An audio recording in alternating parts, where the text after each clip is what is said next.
urukundo Imana ifitiye umuntu rusumba urw'umubyeyi agirira umwana we yabyaye akanamukuza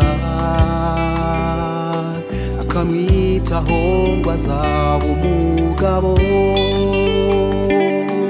Anezezwa no kubona akuza amwumvira bikamutera ishema akishima, ariko ntiyabasha kumutangaho igitambo ngo apfire isi yabaswe n'ibyaha.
Zamuwe zisumba iz'abatubyara,